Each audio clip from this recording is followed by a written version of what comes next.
Hello, welcome everyone. Welcome to Red Hoop Talk. I'm Shannon Keller O'Loughlin, and I'm a citizen of the Choctaw Nation of Oklahoma and the executive director and attorney for the Association on American Indian Affairs. Had to take a breath there. With me today, you probably don't recognize this wonderful woman sitting to my this way, whatever this direction is. I want to introduce you all to Wendy Helgamo, who comes to us from the Ho-Chunk Nation and who is a lawyer as well, who's been practicing since about 1995. She started her career at NARF. She's been working with tribes and tribal governments and with nonprofits, and now she's with Big Fire Law and Policy Group. And I want to welcome her today as our guest co-host. Welcome, Wendy Helgamo. Yay! And the applause meter goes, right? Yay. Wendy, say hi. Thank you so much, Shannon. Hi, everybody. Good evening. I'm sending you greetings and warmth from Washington, D.C. And I'm really happy to be with you on the show tonight, Shannon. This is so fun. You and I have known each other for a bunch of years now, and then we've actually been able to work on a couple of projects now. So I just look at this tonight as one of our other adventures. That's right, a continuation that just keeps going, and I'm always surprised by where it goes, Wendy, because you've had some incredible experiences in Indian country, working on the Hill, working at George Washington, right? Was it Dub? And now back to a firm practice, and so your experience and your breadth of knowledge, especially what is happening on the Hill, I've always admired, and I can't keep up with you most of the time. So let me stop there, and I want to make sure we say hi to the folks that are with us tonight. I see April and JD. They're both regular folks that come and watch us, and we invite everyone to just drop a line, say hello, tell us where you're calling from or where you're watching from. Man, I'm always have problems with Sunday evening. I don't know about anybody else. I'm a little bit too relaxed from just having a weekend away from work. So what have you been doing today, Wendy? I think you were doing something interesting. Actually, with the pandemic, it's really changed the way that we do things, right? So Indian country typically really starts to organize and rally around elections and getting out the native vote. And this year really is throwing up some challenges to us of getting the word out, making sure that people know who all the candidates are. Everything has gone to social media and to, a virtual platform, like yours here, Shannon. And, we're really adapting to communicating with each other, to staying connected.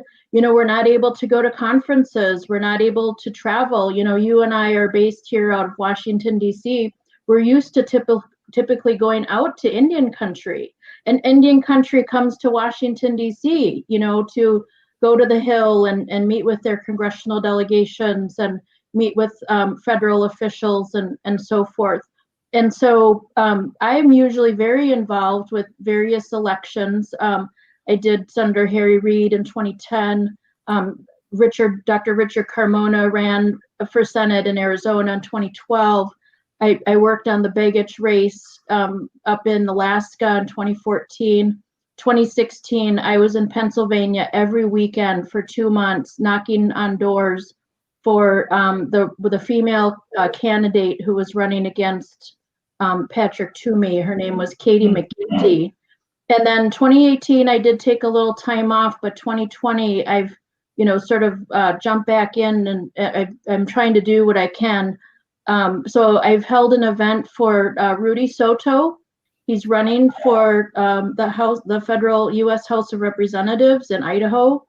He's a member of the Shoshone-Bannock tribe, and he's also spent some time here in Washington, so we've been trying to support him. Then tonight, we held an event for Paulette Jordan, who's running for the United States Senate for the seat in Idaho, and she's a member of the Coeur d'Alene tribe. So we're really still just trying to rally, Native people and rally support for these candidates. To put gas in their tanks and get them up on, in the airspace, in the commercial space, when they're trying to run some ads and things like that. So we continue to do that kind of work. So that was my big, this is a big day. For a Sunday. Sure. Yeah, and it's all fun. It's all good. It's all Native. And you, I wanted to talk a little bit about Violence Against Women Act, because I know you were involved in that as well. And I'm not sure that too many people know about the Violence Against Women Act and kind of where we are with it right now. I'm putting you on the spot a little bit, but I was wondering if you wanted to talk a little bit about that.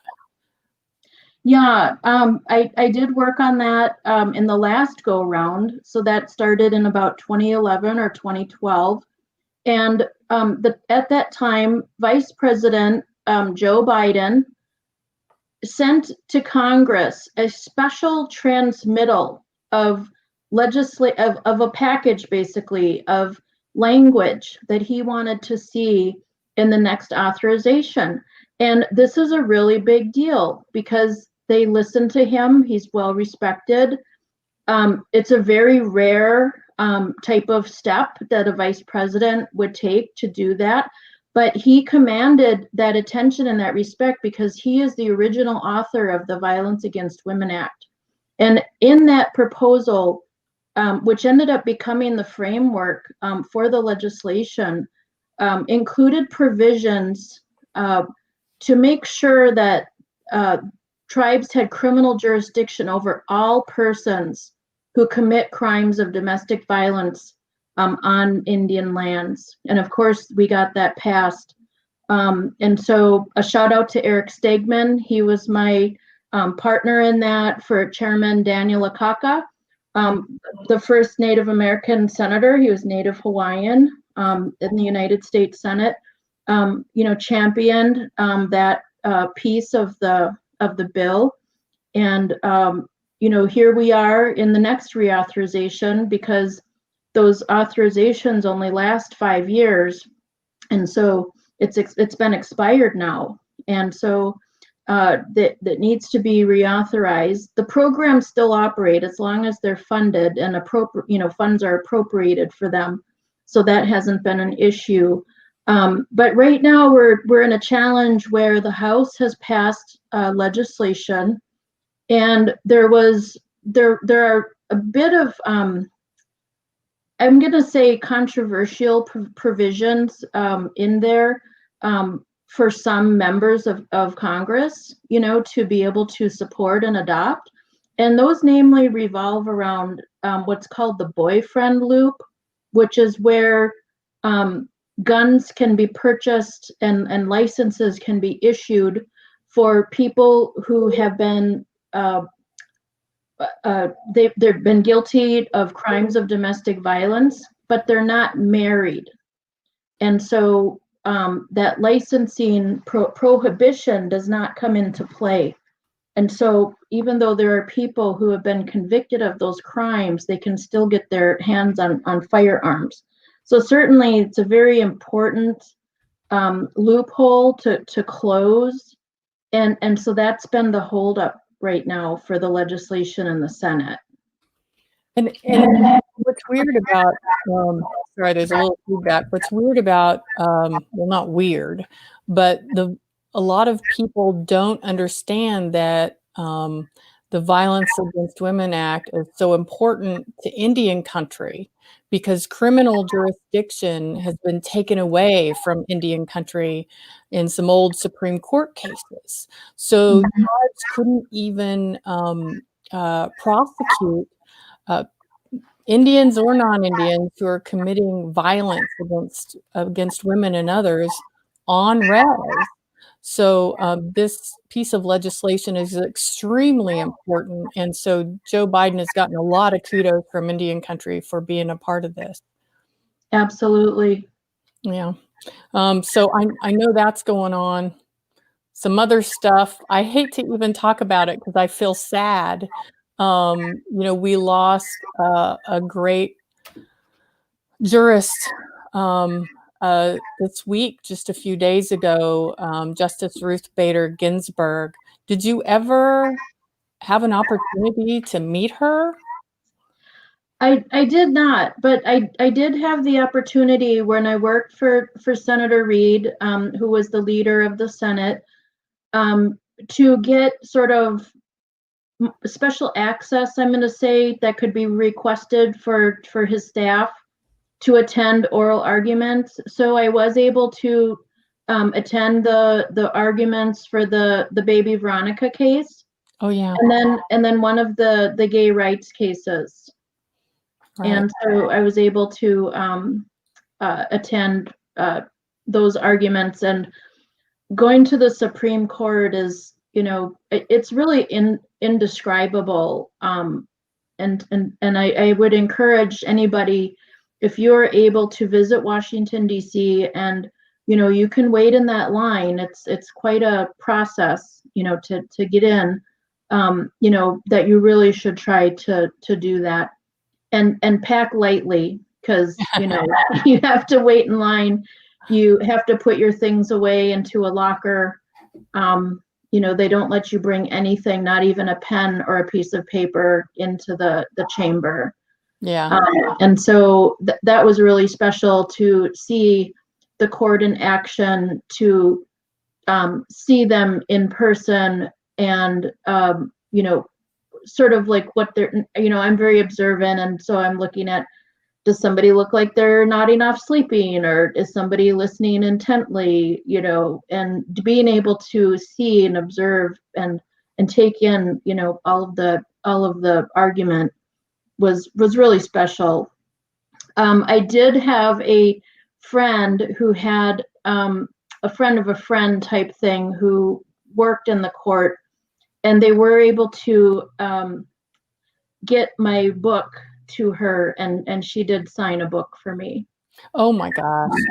So that was pretty special. I'm always pretty skeptical, and I know when she was first named justice, I've read some articles on the things she's done with Indian cases, and at the beginning they weren't so great. And her opinions usually cited other interests, but they changed over time. And I'd like to think that she learned about Indian country while being a justice, and was able to really change her course in a lot of the decisions that she made. So where I'm mostly skeptical about all of those that sit on the court and whether they're politically influenced or not, I do think some of the justices like Ruth Bader Ginsburg really are true to their, what do you call it, their creed, their job title, and what they're supposed to do. So I'm really saddened, and I'm also saddened by how this is throwing a lot of attention from the things we should be focusing on in politics right now to who's going to replace her on the court, and not looking to see what happens there. That's just going to be another,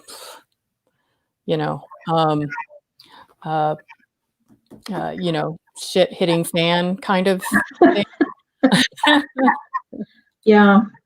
But I got us off to talking in a real serious way, really. And that's usually what Roy hates about me, because he says I'm just a little bit too serious and I need to relax a little bit. And of course, I don't have a good sense of humor, but I know that. Yes, you do. Well, I don't know if the folks on Red Hoop Talk see it too much, but again, I want to invite everyone to say hi, introduce yourselves to us if you haven't, because we're glad you're here watching and listening. And I don't know, what do you think, Wendy? Should you want to talk a little more about who you are, or should we bring up our guest? Yeah, I think our guest would be great. Yeah, do you want to introduce him? Sure. Should I bring him up so he can watch your face as you, as you introduce him, or should I wait? Sure. Okay. All right. Here he comes. Bam. I'm amazed by your technical skills, Shannon. It's called pushing a button, man, on a mouse. Bam. Hello, Vance. Hello, Wendy. Hi, Shannon. Hello, Vance. So everyone, Vance has been a part of my family for a long time.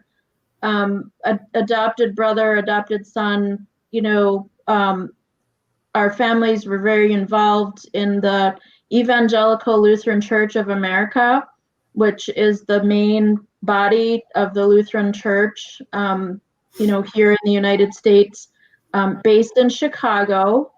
And so that church always had these different gatherings, and there was a Native American association formed in the church where the Native congregations gathered.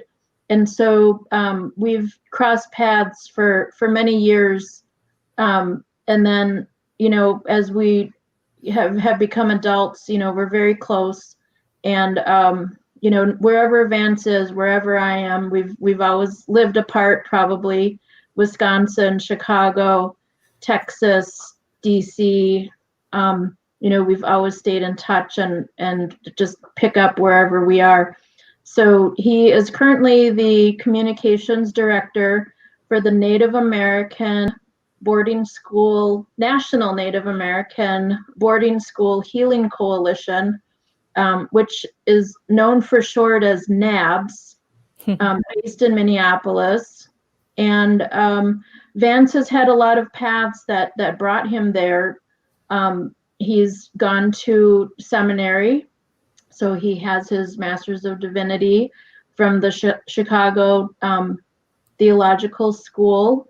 And you've also gone to Lutheran College, Texas Lutheran. Go Bulldogs.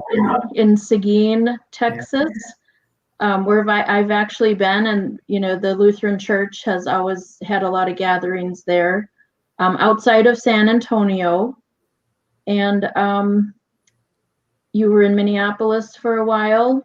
You've done a lot of work with youth and elders and theologians and Lutherans, writers. You've really, you know, crossed paths with so many people, and, you know, have met so many people, affected so many people, helped so many people, inspired so many people.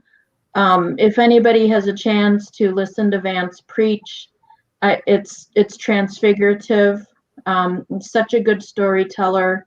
I know you'll be able to tell us some stories tonight. So I'm glad to be here with you tonight. Yeah. Thanks, Wendy. And I know where the bodies are buried. Yeah, I was going to say, I can tell all the stories, Wens. I can tell all the stories. Ooh, hallelujah.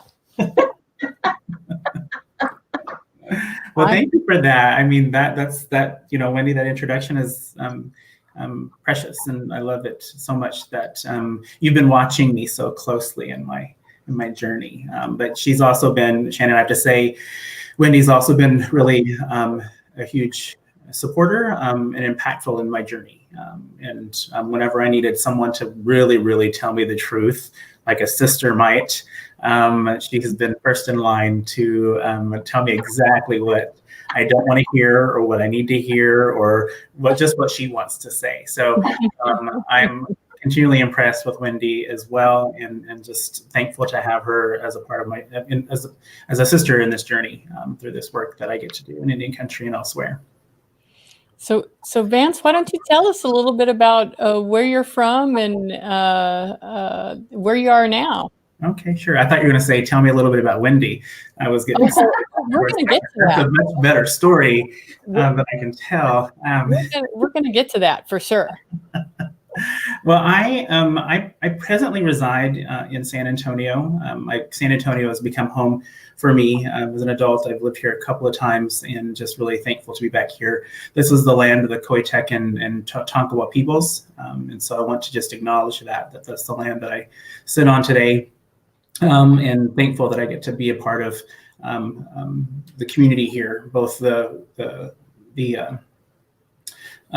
Coitecan community, but also all the other folks, Indigenous folks that here in San Antonio. A lot of folks don't think about Texas being Indian country in the same way, because Texas did a really good job of getting rid of Indigenous peoples and sending a lot to Oklahoma or just killing them off. So really thankful to be a part of a process here that's re-indigenizing this space and this place with the Coitecan folks.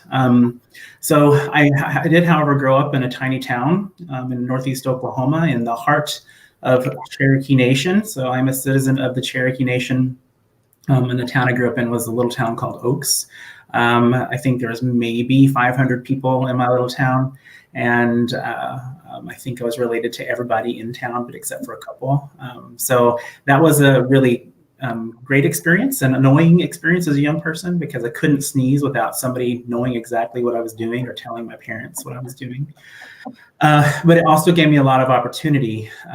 We had at the time a really great school district, and I got a lot of great experiences from the school, and had a lot of access to activities that maybe if I'd gone to a bigger school wouldn't have had the chance to be a part of.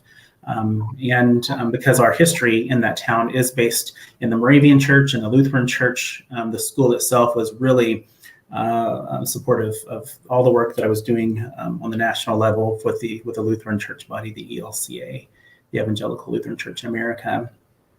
So I know that my mom's on maybe this evening, so I want to say hello to my mother. I am the son of Anita, the grandson of Sharon, the great-grandson of Oklahoma, the great-great-grandson of Bertha, and the great-great-great-grandson, I think I did that right, of Anna. And so would be remiss if I didn't name all those matriarchs who, especially my mother, who have, pushed me and led me and guided me both here and from the other place to do this work that I get to do. So so that in quick, that's where I'm from, but I've lived all over. Wendy talked about that. when Wendy was working for the Ho-Chunk Nation, I was working for a publishing company in Minneapolis. And so we'd get to hang out a little more often then.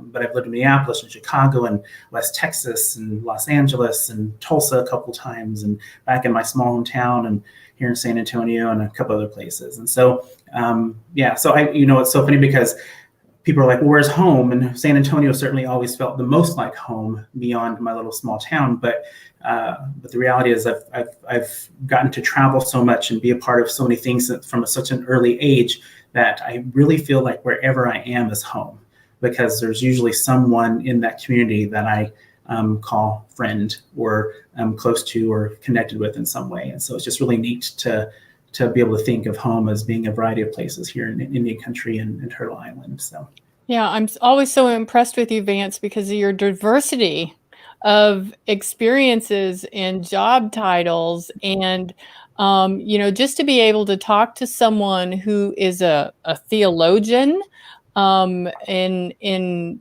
a Christian sect in Indian country, to me is unique, because I think there's a lot of misconceptions about, and I know I hold some of those misconceptions about being Christian and being Native, and how to stay close to culture as a practicing Christian or other religions outside of those traditional Indigenous practices. So I hope you get not to like force you into something that could be very personal, but I'd really like to talk to you more about that, and especially considering your background and your expertise. But we've got time, so I also want you to roast Wendy a little bit if you wanted to Well, that that I think that's going to happen, throughout our time this evening. There's a lot of roasting that we can do, but I have to be very careful because, as she jokes, right, when she knows where the bodies are buried, she knows just a little too much about me too. So I have to sit on the edge and be very careful because it's Wendy, and so and your mom's on. I know, exactly. Well, my mom knows some of those stories too, so she probably wouldn't be surprised. I'm really close with my mother. My mother is Anita, and so there's certainly things about my life that my mom doesn't know and doesn't need to know. But the reality is that she and I are very close, and knows a lot of the craziness that I've gotten into in my life, and I'm thankful for that openness and really cool relationship. So, but Wendy probably knows some stuff that she doesn't need to hear. So, yeah. But Shannon, I appreciate that you going there, and I think that it'd be good because it kind of sets the tone for everything else I've done in my life. This whole church and Native thing. Yeah. And the story's big, and quite frankly, it's a book. And some books have been written about my family's history. Maybe not directly my family. Usually, as we all know, it's about the white people who affected or infected our families versus how our family was impactful or impacted other folks in the histories. But just in quick, I would say that my family's history is tied up with the people like John Ridge and Major Ridge and Elias Boudinot, and that my ancestors, in fact, I'm related to those people, and my other family went to school with those folks at the Moravian Missionary that then sent off those young people to the north to get more education, to come back then, right, and lead in the ways in which they did the Cherokee Nation through all the incredible growth that happened in the 20s and 30s for the Cherokee Nation when we were still in Georgia, right? Mm-hmm. And so, or what was to become Georgia, I should say. And so, but that Moravian mission was around for 100 years, and even the Moravians even moved across the Trail of Tears. And just for people who don't know what Moravian is another denomination like Lutheran or Baptist or Presbyterian or what have you. And they're a tiny church that had also been expelled from Europe or from their place in Europe, and many of them came to the United States. So they came across the trail as missionaries, but they had already kind of built a school, and that was really, Cherokee Nation actually at the time invited the Moravians to come and build that school. They wanted to have, the Moravians, of course, wanted to plant a church. The church was subsequent, but was successful in missionizing some of our folks, like the Boudinots and the Ridges and others, the Hickses and all those families, my family. And when they got across the trail, the Moravians were there for a while with the Cherokee Moravians and continued that ministry and doing education with young people. And so they'd been there for 100 years, from 1801. And then in 1902, that ministry was handed over to the Lutheran Church. And so my family has been Moravian for 100 years and now Lutheran for over 100 years. So we are arguably a family that is the longest continuous Protestant, not Catholic, but Protestant Christian family in the United States. So not Catholic. Catholics, we got those Pueblo folks out there who've been Catholic for 500 years nearly. But for us, it's a unique story that hasn't really been told. But that school that Moravian started had a boarding element. Because the Cherokee kids couldn't go back and forth from all across Cherokee Nation, so they would stay with the missionaries in their home and attend the school during the week. Sometimes they'd go home during the weekend. Sometimes they didn't come back for another week after they went home and those types of things. But after a while, it became pretty steady. And so there's always been a boarding element. So my work is, and we'll talk more about the Boarding School Healing Coalition, but my work is really inspired by that long history of Cherokees and others since then in this ministry, in this family that I come from, and this school of boarding situation that impacted me. So all that to say, longevity of Christian Moravians and Christian Lutherans. And then when I was 13, so I didn't really pay attention. I went to church every Sunday. At the best godparent, she came and got me every Sunday morning for Sunday school. I hated it. It was way too early. Come on. But she was faithful in that business. And then at 13, I became an elected leader in the Lutheran Church. I began my travels around the church, and folks took me and helped me develop my leadership skills, and give me experiences with other cultures and so on and so forth. So that's, weirdly enough, a really quick way of telling you that, it was kind of planted in me years and years and years ago with this Christian identity and this Christian subscription. But as I grew older and I began evaluating, especially, even at 18 years old, I was a youth director. I had youth groups that were youth members in my youth groups that were older than me, but they didn't know it, but I was a youth director at 18. And a national leader. I got to be the national president of what was called the Lutheran Youth Organization, a 1 million member organization, and did that for 3 years. And before that, had already been on the board for 3 years. So, but I began at 18 or 19 investigating and thinking about what did it mean for me to be a part of this church, and how I'm going to voice this message of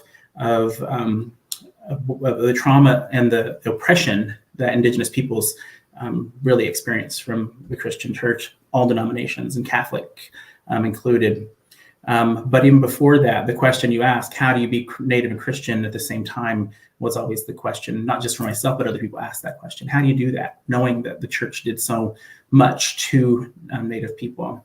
And I think we'll come back to that, but I'll finish the other part to say that as I began to know Vine Deloria Jr. better, and his student, Reverend Dr. Tink Tinker, who is also another Lutheran theologian, Gordon Straw, another Lutheran theologian, and other natives, they were all Native, and other natives who are pastors, like Marlene White Rabbit Helgamo, Wendy's mother, my adopted mom, and other folks in the church who were espousing a new way of thinking, right, about what does it mean to be Indigenous and be a part of these structures that are Christian, and that it's okay to shape it into what we think it needs to be. And that when I study theology, I'm not coming to theology from a white perspective, even though that's what the church wanted me to do.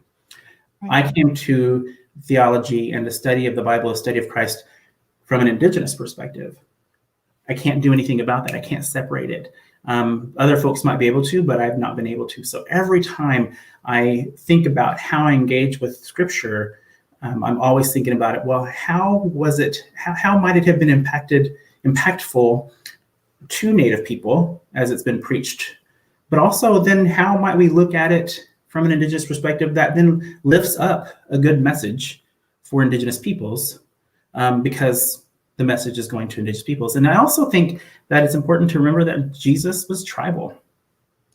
Jesus, the people from Israel, Jewish folks, were tribal people. And even if we don't consider the Jewish faith tribal in the same way, which historians would say, yeah, in some ways, yes, that's the case because of their traditions and such. And the way in which they gathered, the way in which they lived with one another. And maybe it wasn't exactly like we lived historically, or even today as Indigenous peoples here, but it was a very tribal existence. And so I always look at the text and the messages that I might want to pass along, or even just the value sets that come from the teaching of, say, the Bible or other Christian teachings, that no, Native people get to rework that. And we have permission to rework that. And we're looking for liberation. We're not looking for liberation theology. We're looking for liberation in how we think about our relationship with God. And that God is the same creator that we call creator, right? And that creator is the same God that Christians might call God. But we knew God. In fact, we may have even known Christ before Europeans arrived here. And that's truth. And that's real. But it was erased. And so anyway, I could do this all day because I'm a theologian, and I could dig deeper and deeper, but just to keep it relatively short, that's kind of some thoughts that I have in relationship to where I came from and how I think about my work as a theologian. It is Indigenous theology that's based on our relationship with Christianity, not Christian theology necessarily, and how it affects Indigenous peoples, but the form. So it's not about decolonizing the Bible. No. It's more about an individual relationship, or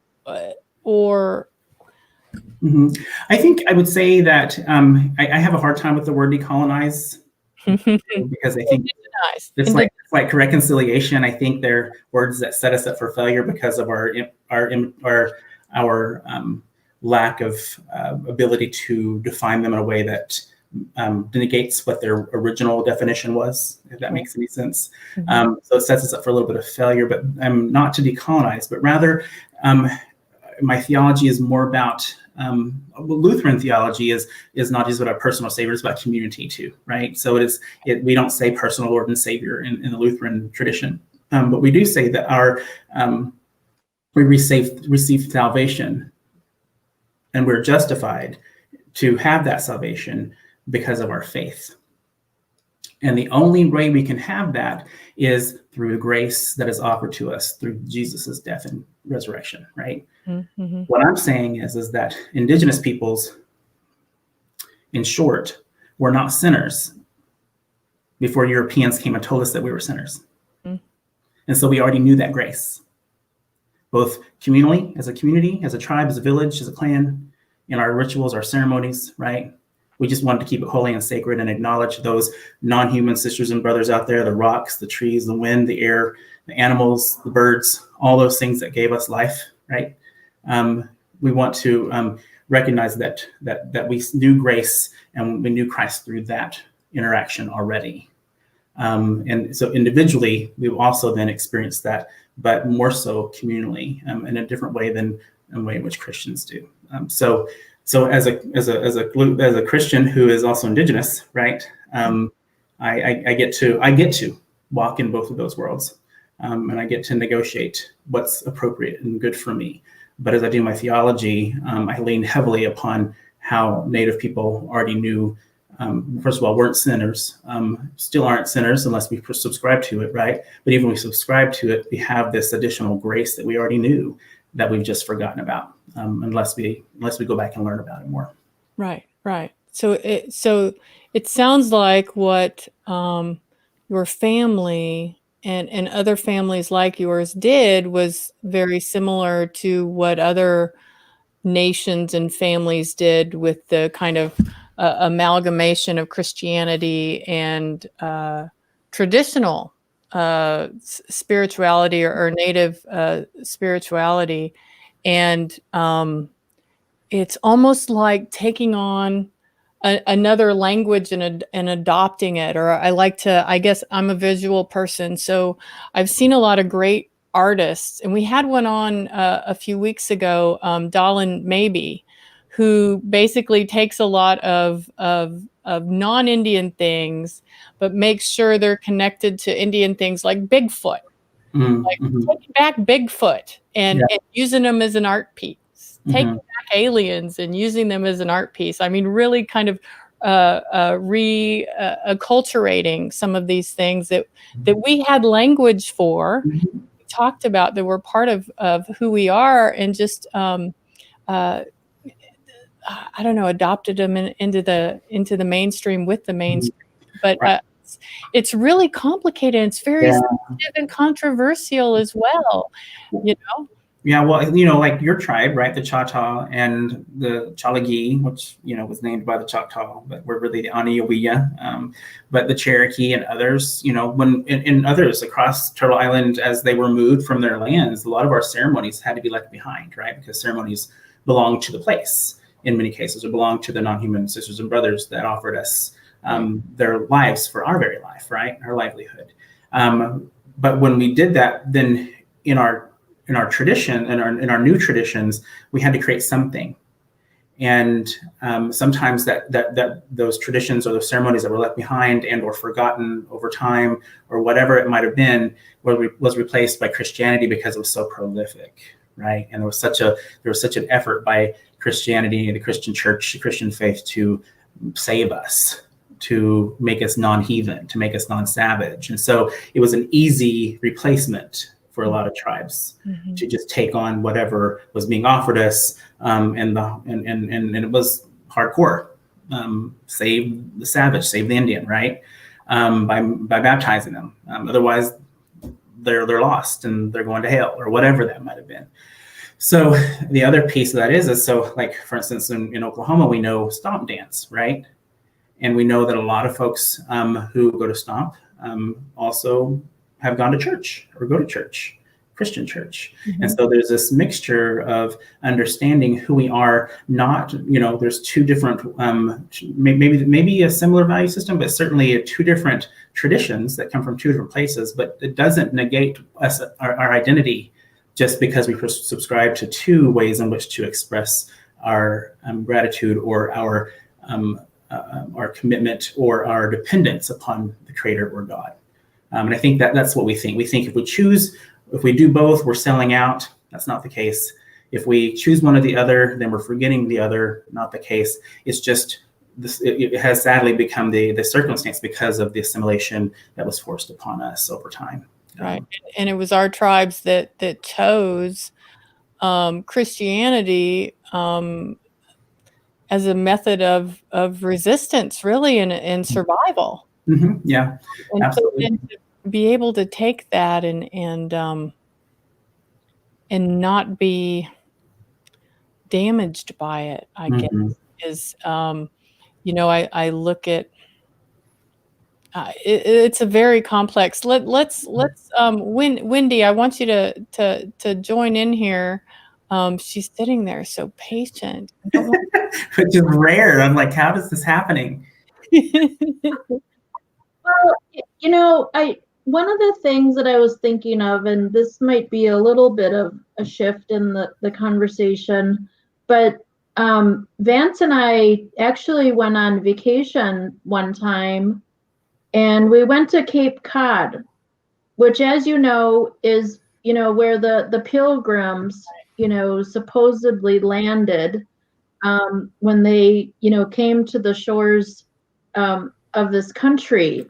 And right now, this year, we're actually dealing with or looking at Massachusetts and our country and the United Kingdom celebrating the arrival at Plymouth Rock, which is there on Cape Cod, and Provincetown. There's actually a tower dedicated to the Pilgrims, basically. So of course these stories and our Indigenous stories and our faiths and all different denominations are all connected, and they really kind of end up back on this European sort of, they're kind of rooted in the Mayflower and things like that coming over, and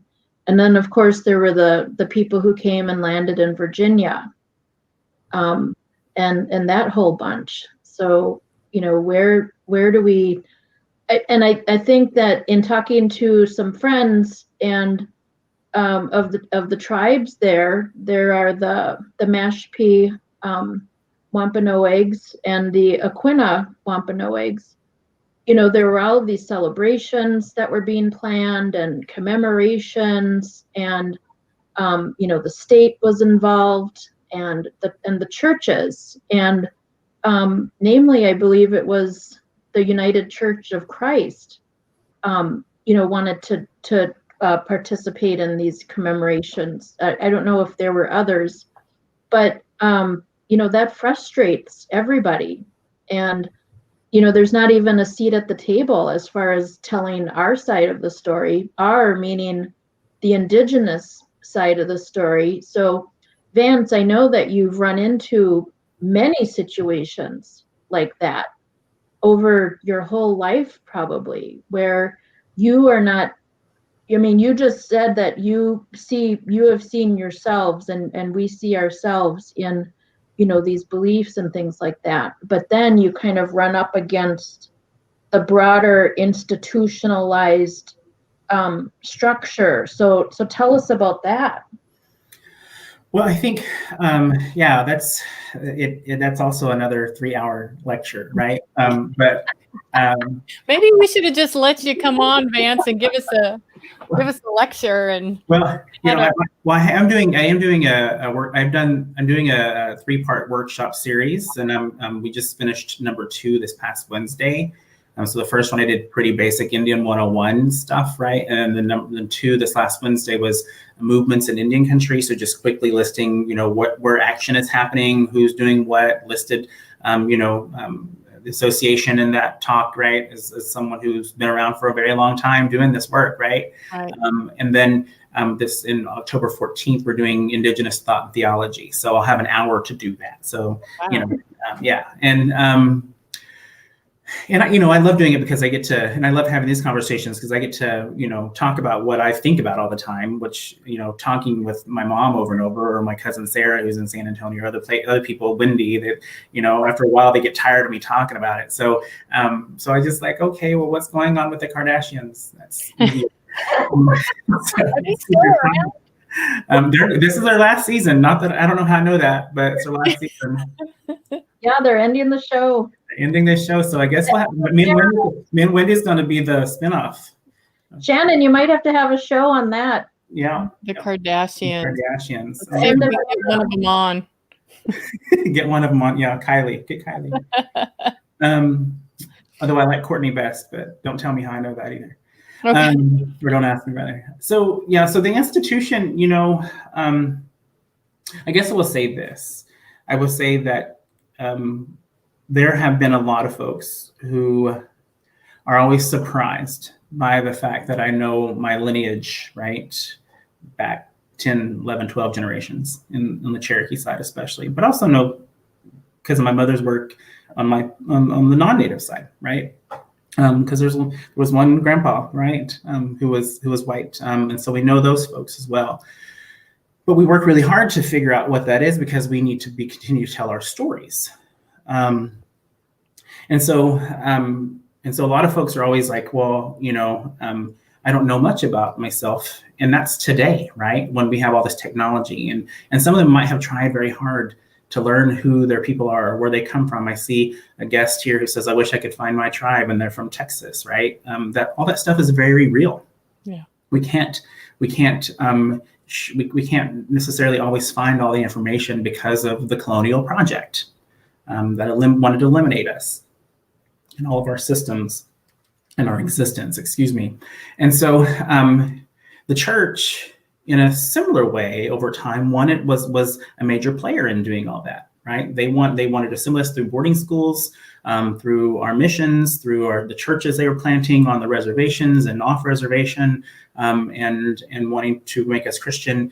And so it's really funny how even today, the systems, I hope this is what you're getting to, Wendy, the system or the structure or the denominations and the Catholic Church that we run up against continues to do that, but maybe not as actively in the way it was before.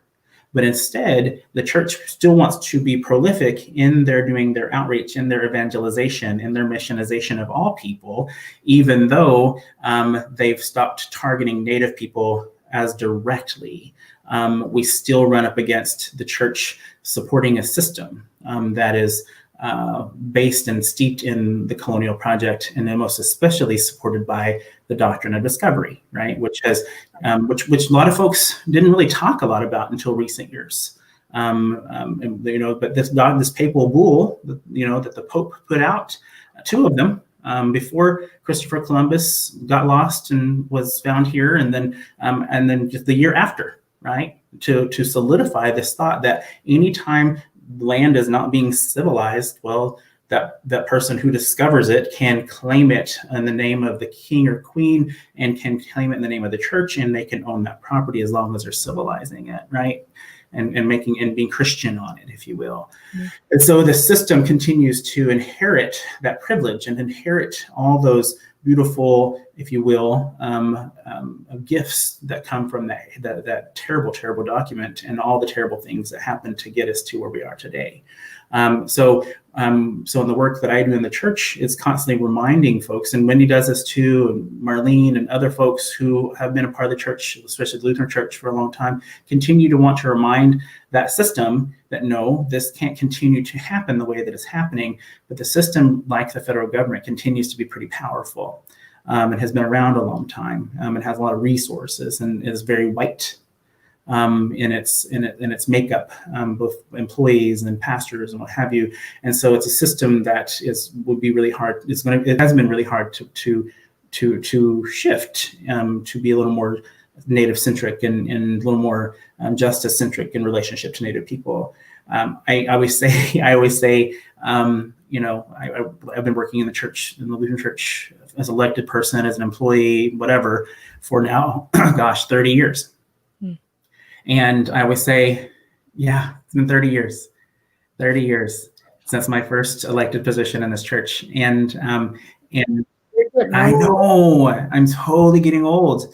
And every year or every time I go to a new meeting, it's like we were having this conversation about anti-racism or about how to do better or do better by Native people all the time. This is not a new conversation, folks, right?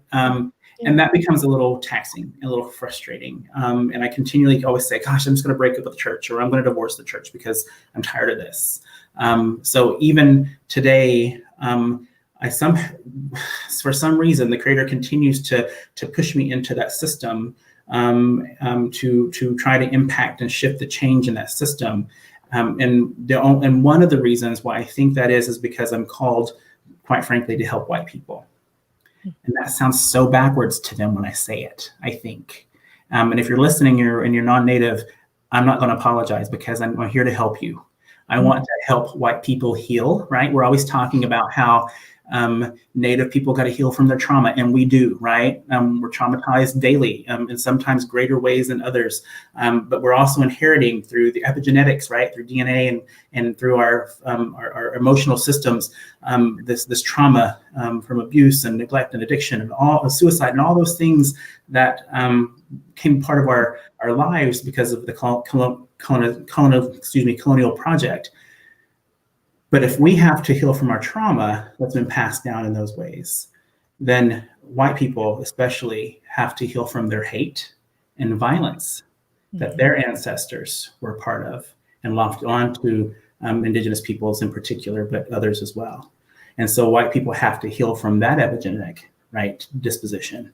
And that's playing out, even if it's not active, by simply not acknowledging or not working actively to combat the racism or combat the injustice. Well, it's playing out because it's really easy for you to say, I don't have anything to do, or I don't have anything to make amends for, or I don't have anything to do because that was my ancestors. Well, guess what? And that's not the case. And that's hard for folks to hear. It's hard for the church to hear. And so as I do my theology, that also plays into the things that I might write or the things that I'm espousing to different audiences. Yeah, that is so powerful. And I think that's a bridge as well between Native and non-Natives, is this need for healing, because I think partially we've got to do it together.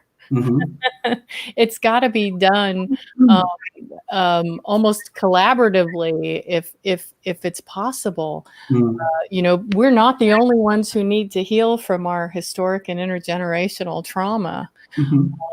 And you're right. It's not, hey, that wasn't me. That was, people way back when.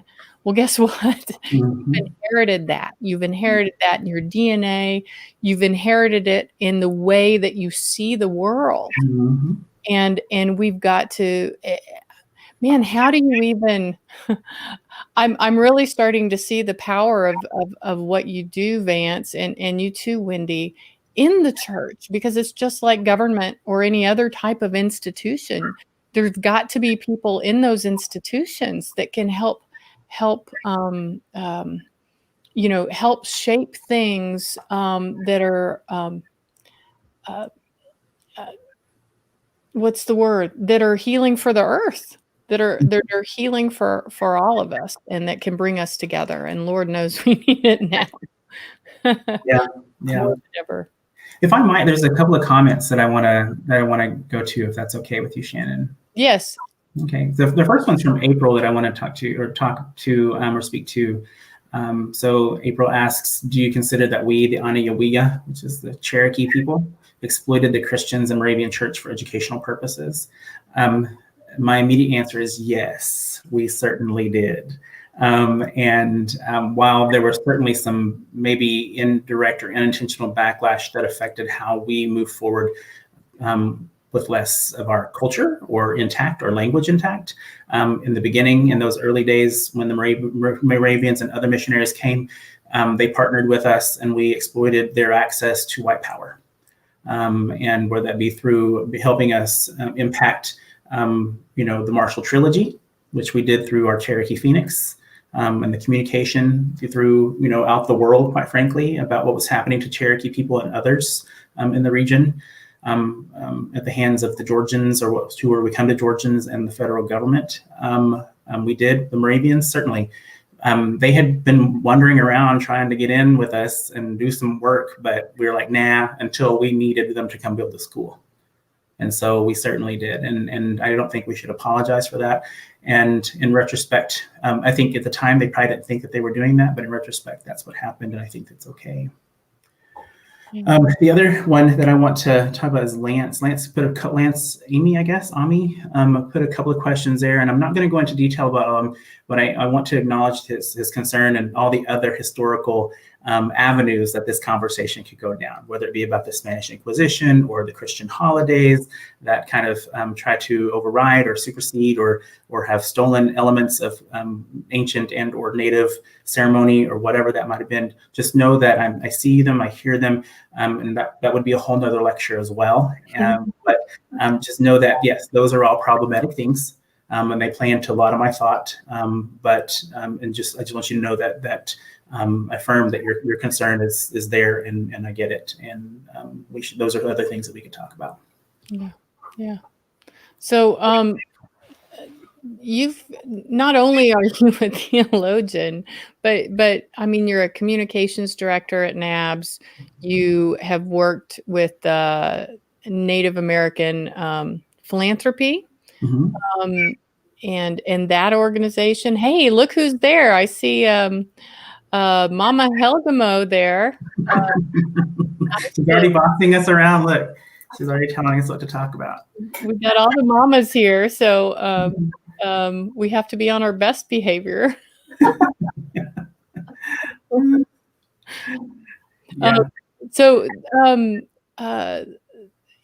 Wendy, come on now, you can ask questions too. I guess I forgot to give you the position description for the co-host job that you're supposed to write out 10 questions.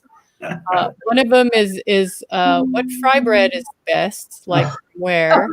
And Ho-chunk fry bread. Cherokee fry bread, really? Yeah, especially my mom's. So shout out to mom. So, philanthropy. I really want to talk to you about philanthropy because it's something that most people aren't even aware of. We may give a little bit here and there to charity, but Native Americans and Native American organizations are often kind of left out of the discussion too, when it comes to philanthropy. Sure. Yeah, absolutely. It's philanthropy is exciting, and I'll be quite frank. I didn't know much about Native Americans and philanthropy before I went to work there, and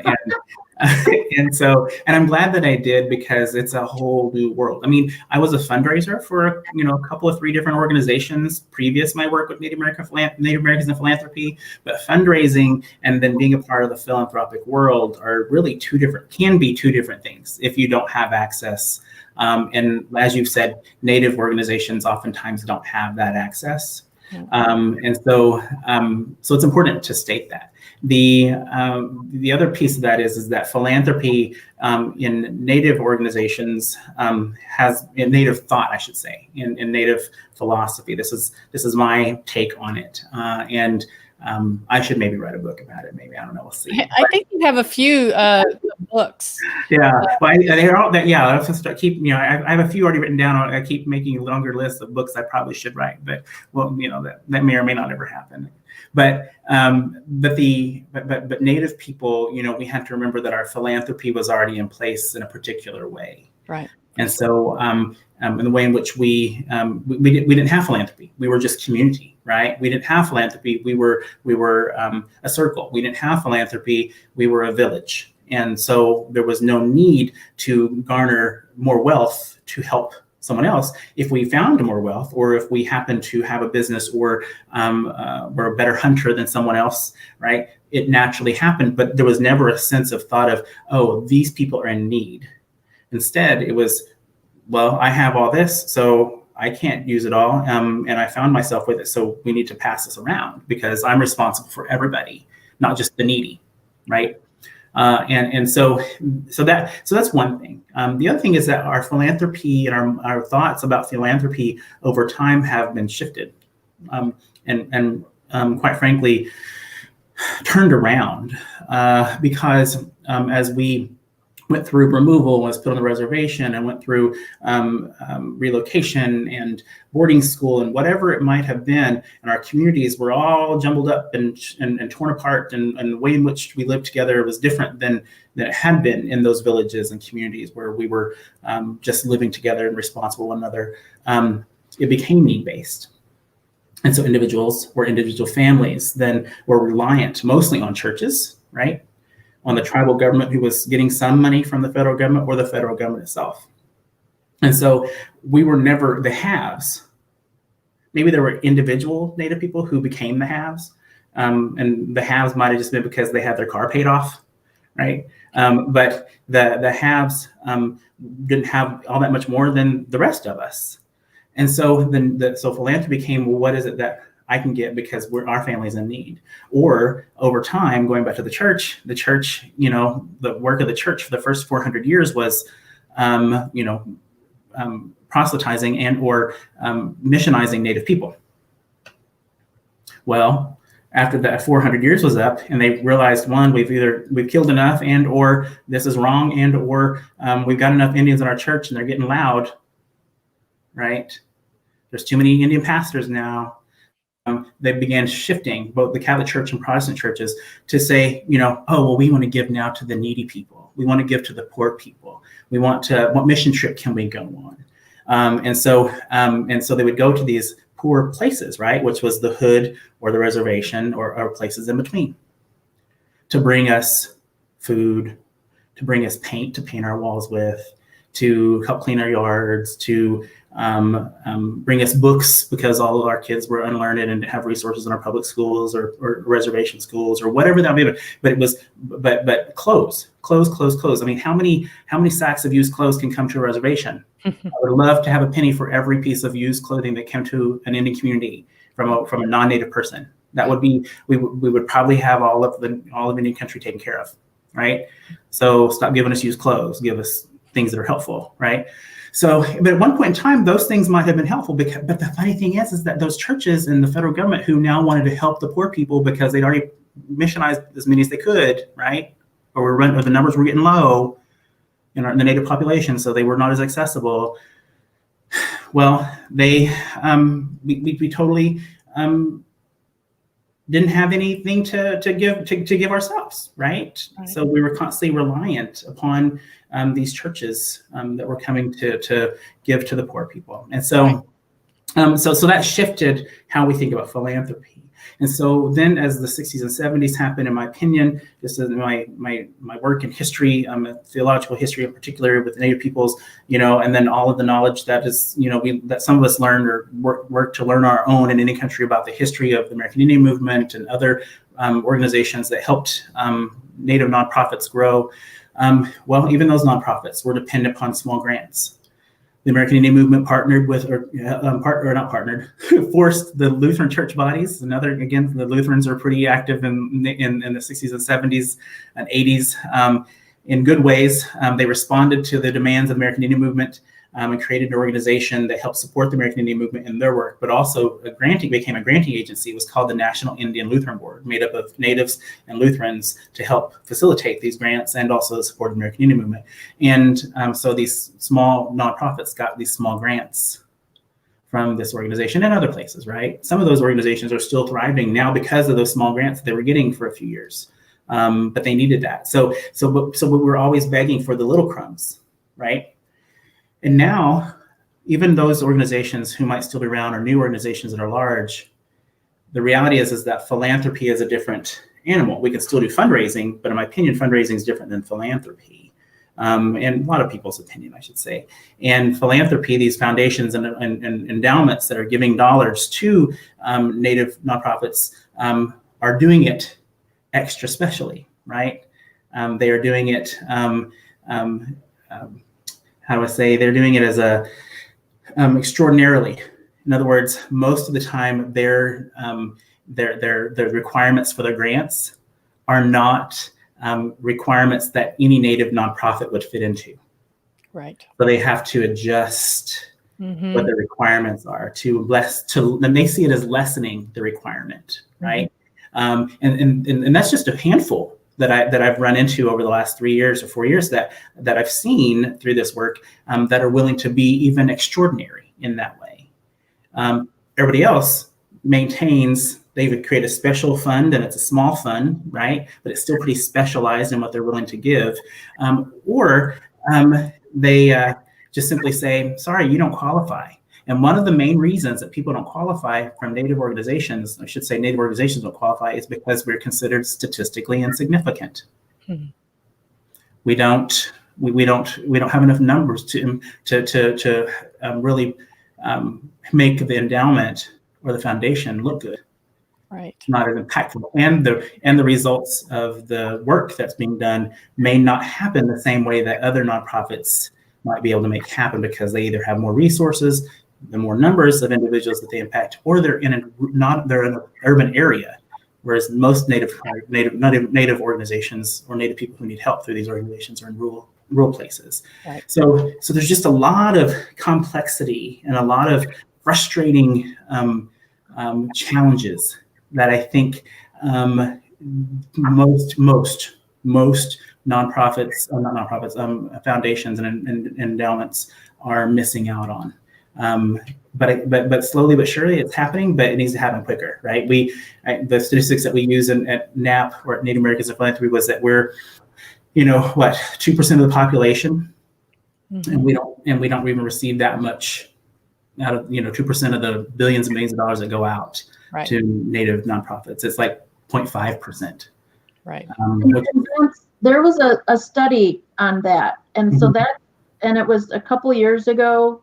So can you talk about that study, where you got that number, and how do Native American communities and Native American serving organizations, even such as AAIA, tap into those resources that those decisions are made in small boardrooms in New York City, and you've got to have access to certain people and all of that.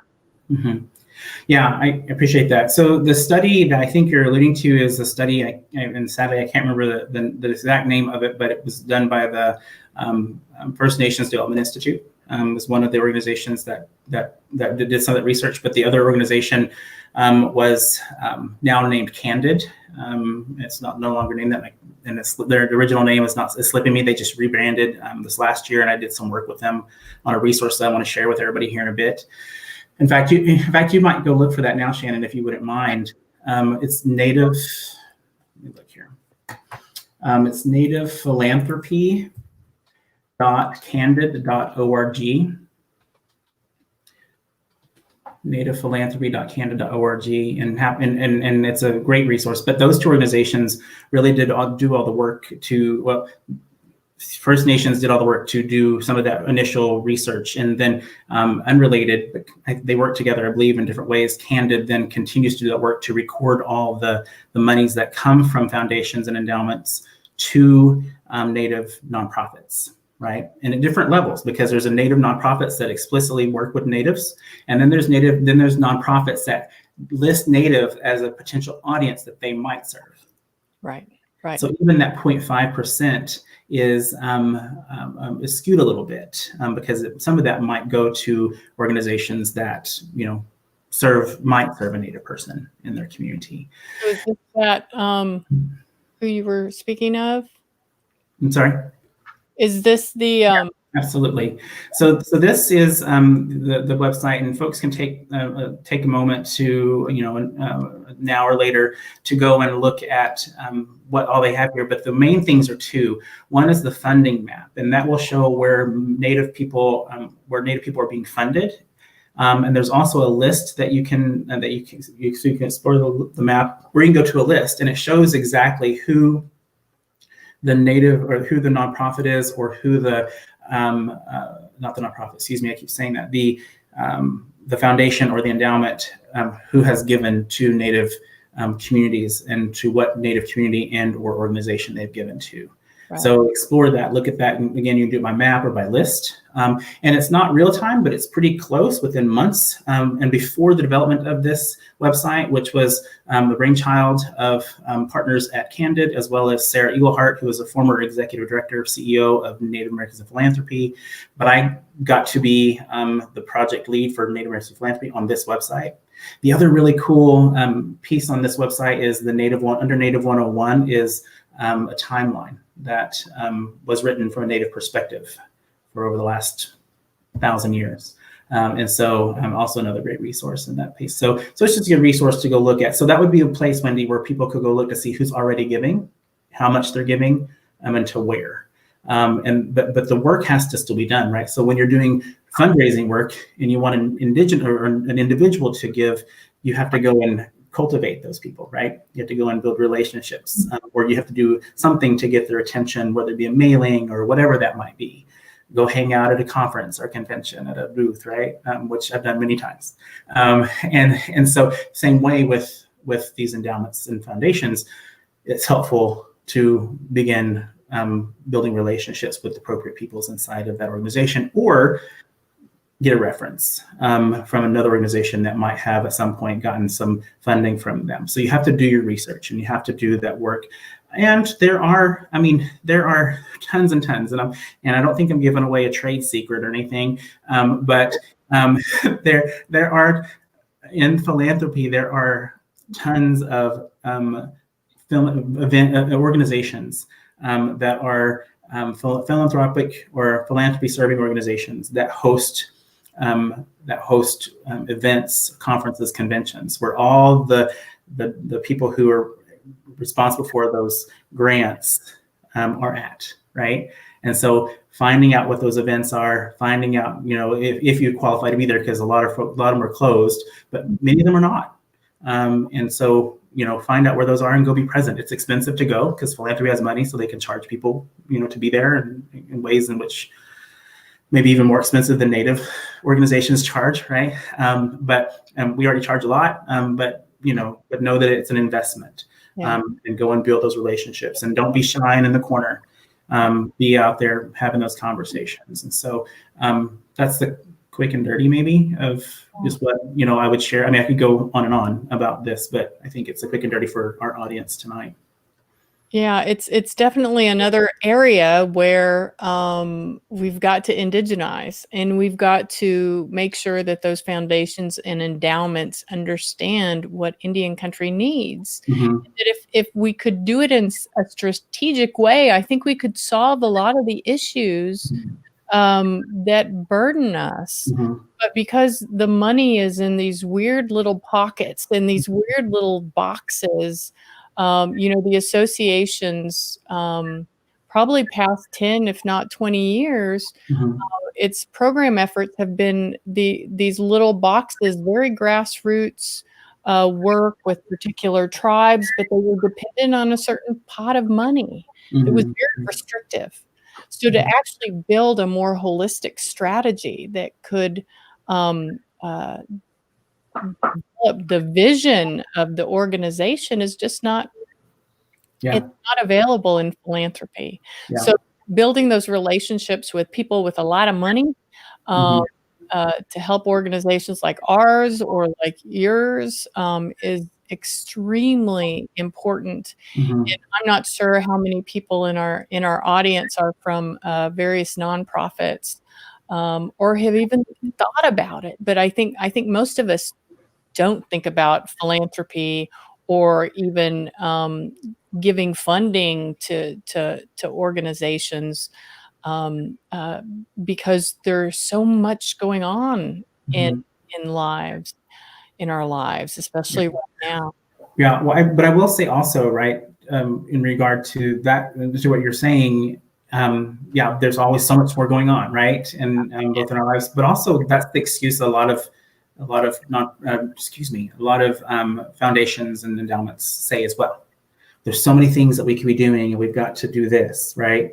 And the reality is that that is not equitable thinking, and that has become, as some of us might know, the terminology that we're all working toward to accomplishing is being equitable in the dollar amounts. And so even if I would say, even if you find an endowment or foundation that doesn't that you don't fit into, still ask the questions, still build that relationship. Because you never know when they might actually turn over their heart a little bit to say, you know what, we need to be doing better. You know what, it's important to give to Indigenous peoples. You know what, that Native person I was speaking with was reminding me that we're Indigenous land. And then lastly, remind them that 90%, and I just made that number up, 90%, we'll say 90%, but if not all, right? We can do this study, and I don't know if anybody's done this study, so maybe we should. But most of us who work in philanthropy who are Native will remind folks, maybe most, but a lot of us, that all of their wealth, most of those endowments and foundations, all their wealth is built on and from resources that come from Turtle Island or the waters around it. And extracted by the strong backs of our African American brothers and sisters. So all those dollars come from ore and oil and technology that comes from earth, timber, lumber, right? Agriculture. All those things. All of that comes from the land, the earth that was stolen from all of us as Indigenous peoples. And so, for them not to make a space or create funding that is equitable, 2% at least, right? Right. To Native people is not equitable. And so to have that conversation with philanthropic representatives is important. And I say that 2% is equitable, but if we're really talking about this ethically, 100% of their wealth is what's ethical. It is what's equitable, I should say.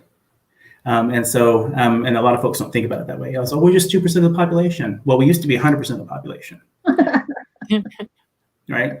And so those are just some things to think about as you have those conversations. And of course, like it's another thing we need to do. We need to do. We have some folks who studied philanthropy and studied foundation work and fundraising, but not many in any country. We're always relying on non-natives to do that work for us or with us. And that for me is just another thing that sits in my head. It's like, man, we should be raising up some of those folks, and I think that there's room to do that. Mm-hmm. Absolutely. Oh yeah. Very good topic. Very good topic. Mm-hmm. All right. We need Indians everywhere. The Honorable Wendy. On Capitol Hill, and we need them in all of these boardrooms. And well, I always say that people are always like, run for tribal council, and I'm like, God, no. That's no. My feelings get hurt way too quick to do that. But I will say that Wendy, I've always been a proponent of folks when they want to run for tribal council, it's like, well, that's sure, do it, or or they want to have some leadership position. I said, but we really need folks to be sitting on city councils, and we need folks to be be representatives of our states and to be county commissioners. Yeah. And so there's plenty of other opportunities where Native people can be impactful. And so how do we stop, keeping our head down, so to speak, and wanting to just enter into politics as tribal, when you probably can be more impactful in some ways. If you look outside a little bit. Yeah. Well, and we are seeing more officials, going into those positions. We see Peggy Flanagan now as the lieutenant governor in Minnesota, and we see we have two Native women, justices now on state Supreme Courts, making decisions that are going to impact tribes, and state and tribal relations. And so we need them everywhere. We have a lot of doctors and lawyers now, and we just have to keep branching out and taking over. The biggest thing I want to say is stop being lawyers. We've got why does everyone want to be an Indian lawyer?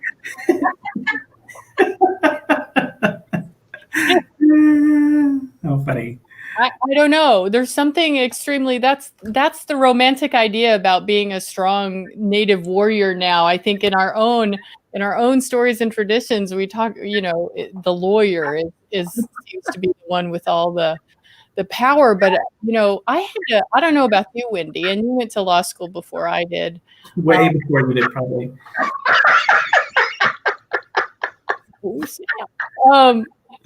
But so anyway, now you've sorry, not able to talk now. What was I gonna say?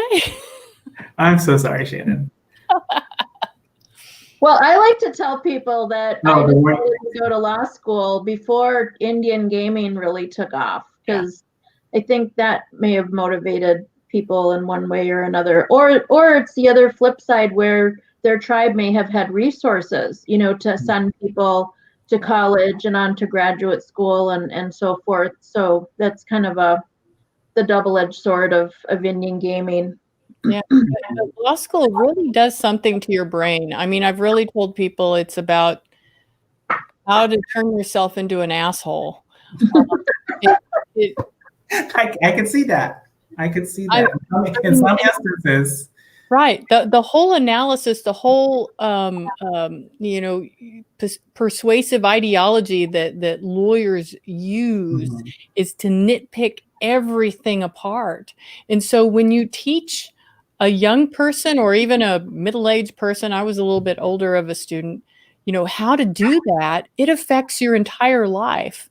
And so you've really got to kind of come back into yourself as a being instead of as an asshole, and leave your asshole ideology for the courtroom or wherever you need it. But it's not Wendy. Practice. Yeah, you were saying something about people wanting to be an Indian attorney and the mindset of the warrior.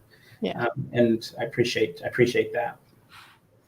I do appreciate that. And while you're probably serious and may find it humorous, the reality is that there's plenty of other opportunity out there, as Wendy said, for people to do so many other things that are just as impactful as our Indian attorneys have and are doing. We'll probably never have too few natives or non-natives going to study Indian law in the next few, probably. So despite what Shannon wants, it's probably going to happen. But for those of you who are still not sure out in the world, again, there's plenty of opportunity. I will say this: there are moments working for nonprofits most of my life that I'm like, I should have been an attorney. Because I run it, not only do I think about the income, right? Because nonprofit professionals don't get paid, and not all attorneys do either, but not all nonprofits on a scale, we could look at that, probably don't get as much as some attorneys, right? And even the leaders of those organizations. So it sometimes enters our mind, oh man, and then we're also having to pay attorneys to do work with us. And so we see how much we're paying attorneys. So there have been moments, I'll be honest, Shannon, where I'm like, oh, I should have been an attorney because I just paid that $50,000, right? So it's a mixed bag, but there is plenty of opportunity for folks to do work as advocates in different ways in Indian country. You're absolutely right. I want to put in a plug for a particular area of study, and I'm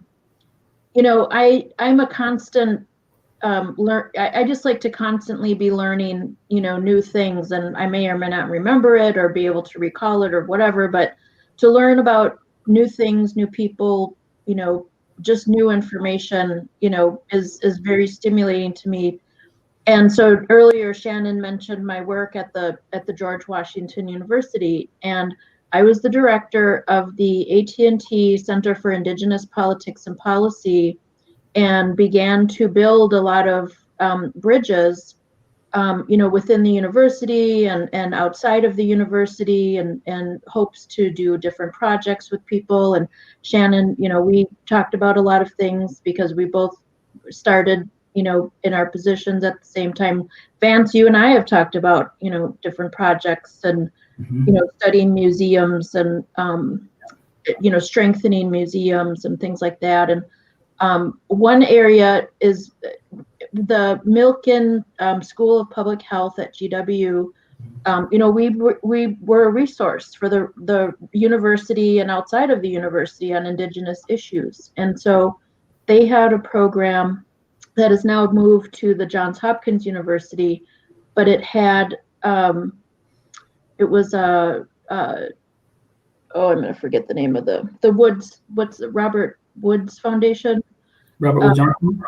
Yeah, and it was for PhDs in public health. Mm-hmm.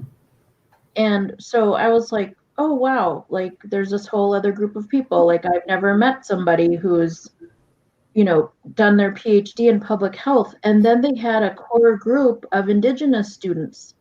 And so they came to Washington, D.C. for 6 weeks each summer, and they taught them how to be advocates.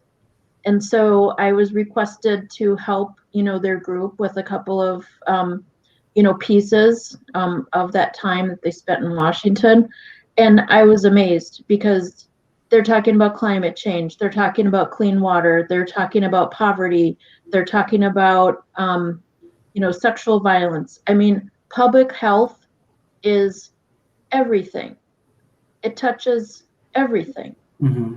And so that kind of opened my eyes to that study, and of course the importance of that to Indigenous people in our environment, our climate change, how we relate to each other and our relationships with each other, how our communities suffer from these rates of violence. It's all intertwined, and it's all within that area that is called quote unquote public health. Mm-hmm. We need more Indigenous people going into public health. Mm-hmm. So there's a handful or bunch of masters. You see MPH, you see a lot of MPH masters in public health, but to go to that next level and be able to bring those strengths and that creativity and that and those gifts, back to the people when you would have your PhD on something that covers everything, it is really needed. Mm-hmm. Definitely. Yeah. Yep. And oh yeah. I think, and there's an idea I have had floating around my head. There's so many things I think about that I can't accomplish, and I have a hard time just putting my ponytail in right sometimes. So doing all these other things I think about and dream about, because I am quite the dreamer. I spent some time at Tuskegee University, a couple of weeks over the last a couple of years ago. They have a nearly a week-long event in relationship to the syphilis study that happened at Tuskegee University on the Black men for many years. Mm-hmm. And so they have an event that there was an apology made by President Obama, I believe, and then funding to support a public health center, public health and ethics on that study. And so there's no reason why we couldn't have a similar center at a different university, of course, that supports Indigenous studies to do something similar, right? Because we are now facing, as a country, the shame that our wonderful ICE folks, giving unknown hysterectomies or hysterectomies to migrant women, most of whom are probably Indigenous or have Indigenous heritage, but also all the abortions and the the stolen babies and the hysterectomies that Indigenous women experienced in any country over time. That could be yet another study, and quite frankly, another apology, another set of funding to study public health and ethics in any country. Mm-hmm. Absolutely. Well, we've been talking about some really serious issues. You got any good pandemic stories? Oh, jeez. Good pandemic stories. Is there such a thing? I really know more about Vance. Wendy, I've gotten to spend a lot of time with you. I haven't had the opportunity to spend a lot of time with Vance. And so I don't know Vance too well, except as I move through different conferences and places where you are, I don't know. I don't even know what to ask you, Vance. Sure. Yeah. Well, I think, Marlene did say we should talk about boarding school. So, so I'll share just a little bit. And I think it's important. Wendy does some work with us, and Shannon, you've been to our conferences to lead workshops as well with Wendy and others. And thank you for that. So the Boarding School Healing Coalition, and you're going to have our CEO on the show next Sunday, right? That's right. Christine and DC McCleve. And so we're really excited about having her on board. And so I won't say too much because she's the woman you want to hear from when it comes to talking about boarding schools in the United States, especially. So she can talk about, Truth and Reconciliation Commissions in Canada and other countries, and her work with the UN in relationship to boarding schools. But what I will say is, I mentioned earlier tonight my family being a part of that missionary Moravian mission experience, and there would being a boarding element there. But we had this boarding element in my small town in Oklahoma, where I grew up, that many of my family members worked at. Right, we were never the leaders, but we worked at as the house parents or the washer, the person who did the laundry, I guess it is, the cooks, things like that, Bible study leaders, whatever that might have been. But my grandparents from that same community wouldn't go to that boarding school, right? They would be sent to boarding schools in other places. And so one of my grandmothers was sent to Seneca. Another grandmother was sent to Sequoia there in Tahlequah, which has now become a really great, high school and junior high for tribal young people from across the country that you had to apply to get into and that kids want to go to. So it shifted. But my grandma was sent there when she was a toddler. And so there's this weird, I think, dissonance about, what we're about. Boarding schools was about in my community in particular. And so because of those long stories and because of my grandparents and my aunties going to boarding school, it really, when this opportunity came open, it was like, well, it only makes sense. And I got to serve as on the board of directors before becoming an employee with the Boarding School Healing Coalition as the director of communications. But I'm just really thrilled to be able to work on campaigns. Like right now I have Deb Parker, right? Who we've all partnered with, or you all partnered with, I should say, on Violence Against Women Act, right? And other campaigns in the past. Well, she's texted me, give me updates on the volunteers that are in Tulalip right now packaging our elder care packages. Our first 50 boxes went out this last week. So if you're a boarding school survivor who's over the age of 60, if you're an elder, or if you are a direct descendant of a boarding school survivor, please request your elder care package. We would love to send you some love. The packages are incredible. They have a variety of foods, a variety of medicines, a variety of PPE, some other fun gifts that are placed in there, and some resources and coloring book and colors. So we ordered all these things, and most of the things, probably 95% of the items that went into there, into the packages, are from Native artisans, Native businesses, and tribal businesses. And many of them were able to, not all, and we didn't necessarily need them to, but many of them were able to donate or give us a discount on their items. And so just everybody who has heard about these packages are so wanting to make sure our elders know that we love them, that we care about them. And so there'll be some other campaign additions to the campaign in the next few days. So be watching for those things. We're partnering with some influencers to help spread the word. And so those pieces will be coming out this week. So I'm really excited about that. So that's one thing that I would lift up is that we need to care for our boarding school survivors. And this is just one way. So how in your community are you caring for your boarding school survivors? Are your elders in general, are you staying away from them? Because that's key, right? Are you protecting them? And how are you protecting them? Giving them hugs and loves after you came home from school maybe not be the best way to protect them, right? when you come home from the grocery store, maybe not being around them for a few days, right? And sometimes that's impossible. I realize that, but you know, do they have all the masks that they need? Do they have tons of things to clean their hands with? Are they, you know, getting their vitamins? How is it? Now we ask the question in our campaign all the time: how are you caring for your elders? And so our boarding school survivors are folks, and descendants are folks that we want to make sure that we let them know that in their isolation, maybe, or even when they're with their family, that they're being loved from afar. So we're excited about that. Boarding school healing, tons of things going on. Again, I don't want to get into too much because Christine's going to share all that next week.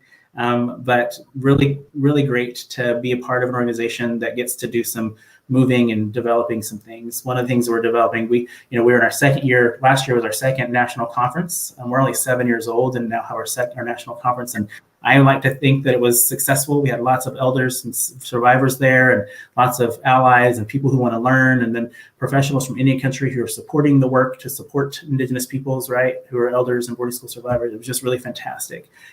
You two got to witness that, and I'm thankful that that's the case. But this fall, of course, we can't gather because of COVID-19, but on November 18, mark your calendars, November 18 will be our virtual summit, one-day virtual summit.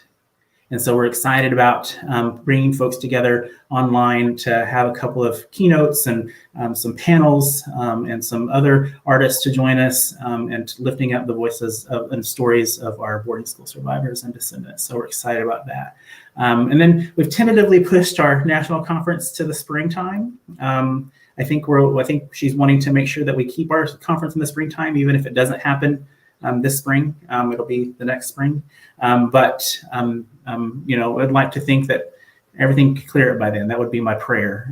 But if it doesn't, just know that we're still planning on the next national conference, and tribal organizations, different tribes are already interested in hosting us, which is also exciting. So those are the two things I'd lift up about boarding school. Yeah. And then Vance, just tell us where the first conference was, and then where the second conference was. Sure. Yeah. Thank you. The first conference was in 2018, and it was in Carlisle, Pennsylvania, in the same city, right, with the first non or off reservation boarding school, which was the Carlisle Indian boarding school. It had a variety of names there in the beginning, and then the second was in Tulalip, Washington. And we were happy to be hosted by the Tulalip tribe at their facilities there, and had a lot of the community members be a part of planning, as well as helping us to celebrate the boarding school survivors that gathered from Alaska and from Oklahoma and from other parts of the Midwest and California who were there. So it was really, really fantastic to be on tribal land to do that as well. Yeah. Yeah, and Wendy and I presented at the first conference, and Wendy and I presented at the second conference. Yeah. Along with Sherry Rupert and some other wonderful women. Deb Parker. Parker. Yeah. The first one I got to sit in and listen, right? I was working, but I got to sit in the room and listen. The second one I just came in and took pictures real fast, so I apologize for not getting to be a part of that second one. Yeah, it was a really, I really enjoyed those conferences, and I really needed it, and was really happy that you all had an event that one evening with the 1491s. Yeah, which was completely different, right? Because the conferences are really difficult because we're talking about survivors of boarding school violence, and they're there with us, and they're sharing, and they're also learning about how to heal, and there's support people available during the conference. Yeah. And that evening we were all able to laugh together hysterically and probably be shocked a little bit. Yeah. 1491. I was too shamed out. I had to leave the room. I was like, I can't. Was it They embarrassed me. I'm like, I can't. I'm too angelic listening to this. Angelic. I don't believe it. Don't believe it. Do not believe it. This is turning red. I can't be sitting in the room with all these elders listening to this. It's just too much for me. Your virgin ears. My virgin ears. Yeah, no, it was great. Well, and that's one of the beautiful gifts, right, that we bring as Native people. Is just in the midst of our trauma and our healing, we can find time to laugh and to tell jokes and anecdotes and tease one another, and celebrate over food and have the 1491s and other folks to come and to break up some of that maybe more serious time together. And so both conferences, I just remember, shedding tears over some of the stories and knowing that some re-traumatization might be happening. But just like it is, you've got to take care of the wound, right? And tell those stories and hear those stories in order for healing to happen. And so I get to work on a project called Healing Voices, video story collection. And we're obviously on break because of COVID, but we'll be traveling around some more to interview other boarding school survivors, and do some laughing with them, right? While also hearing their stories from boarding school. So we're really excited that the conference provides that opportunity, but we also want to bring that culture with us on the road when we engage with our elders in these interviews. Mm-hmm. I think Vance, what you have helped me do during this interview is really answer the question of how we stay close to culture, because that's a question that Red Hoop Talk asks many of our guests is how do you stay close to culture? Mm-hmm. And how we do it is the things that we do on a daily basis in our work life, mm-hmm. in our relations, in our community. It's all about culture. It's all mm-hmm. about being Indigenous, mm-hmm. and we're never apart from it. We're never right. separated from it. Mm-hmm. You can't breathe the air or look at the concrete without recognizing that's the mother, that's mm-hmm. the earth. And this is what I'm dependent on for my survival. Yeah. And something just hit me really hard listening to you, Vance, that we stay close to culture by just being with one another mm-hmm. and having the community that we do. I'm so grateful. Yeah.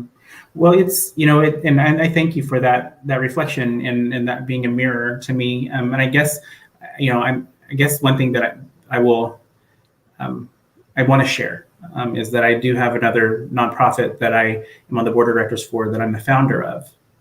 But I'm also kind of the volunteer director because I'm the founder, right? And so building those relationships with foundations and endowments right now to begin sponsoring. But I've been doing this work for 20 years, formally for 12 years, but creating immersion experiences, right? We know that for decades now, 100 years, again, made up number, but for a long time, after churches stopped missionizing Indigenous peoples in the ways that they had been previous, they now wanted to go and help the poor people, right? Mm-hmm. And so in my community, that happened a lot. We had white vans of white people coming every week to help the poor people, right? And they would keep bringing Jesus. Stop bringing us Jesus. We got plenty of Jesus, right? We've had Jesus for a couple hundred years now. We're good. But, the leaders of the organization there in my little community thought, we need to have them come and give us stuff. And maybe in some ways, yeah. But the reality is that when they would come, I would, in the summertime especially, I would be one of the few kids in the community that would be there. And I realized that when they would come, I was the only, when they would come, I would hang out because they wanted to hang out with me because I was so cool, right? I was this cute little redheaded at the time, Indian kid who could play basketball real good and tell good jokes, right? Mm-hmm. And so I was just cool. And at least I thought I was. I don't know. That's probably not how they saw me. But they wanted to hang out with me. And when they would leave, I might have a pen pal for a little while with one of the members of the groups, right? But not all of them. But as I grew older, like I said, 18, this is where we're connecting the dot from earlier. At around 18 or so, when I began working with young people, and what am I going to do with those folks? Am I taking them on mission trips? I began realizing that as I assessed what that experience was for me, I realized that I was, after those young white people left, I was never a character in their story. I was simply a prop. Because they would go home and tell what they experienced, but I was never in their life beyond that experience. Mm. And so I began thinking about what does it mean then for these groups, whether they be church or otherwise, coming into Indian country? Well, we need to start having our Indigenous communities be seen as teaching communities if groups are going to be welcomed in, and not as places to go do mission work or service trips. That might happen. It's probably going to happen anyway. But how do I create the opportunity so that people who are non-Native especially learn about Indigenous peoples and all people of color, or all marginalized people, gay and lesbian, right? Homeless. And so I created Otherwise, and it is a cultural immersion, culture education, leadership development program where these groups will come and they will spend a week. And on day 2, and I hesitate to tell this story because I don't want to ruin the surprise. But I get maybe most of those people won't be watching this. Maybe, I don't know. But day 2, the young people are certainly already impacted by what they've experienced, and they've just hung out with some Native people and some Asian people by day 2, right? But they've gotten so much new information that is totally new that day 2, the young people are impacted, and quite frankly, the adults that are with them, the parents, the youth directors, the pastors, or whoever, most of them are angry and are in tears and embarrassed. Mm-hmm. How can I be 40-something years old? How can I be 50-something years old and not know this? Mm-hmm. And so providing opportunity for groups to come and do some learning. And it happens already in some ways, but there's a particular system that we use at Otherwise that allows for them to really engage in ways that will teach them not just to learn more, but rather convict them to go back to their own communities. Because my message to them is, don't come and do mission work or try to do mission work in my community when you can't even do it well in your own. Right. So until you perfect that, then come here and learn from us, because we'll teach you how to be in community. And so for me, I think it's not just a gift that we have as Indigenous peoples with one another, but I think we as Indigenous people can also teach other people how to be in community and to be in better relationship. To be in more closely connected with their own culture. Because as they go then throughout the rest of the week, these groups, and hang out with African American or Black or homeless or gay and lesbian, they begin thinking, what is it about my own culture that I don't know? And I'm around people like myself all the time, right?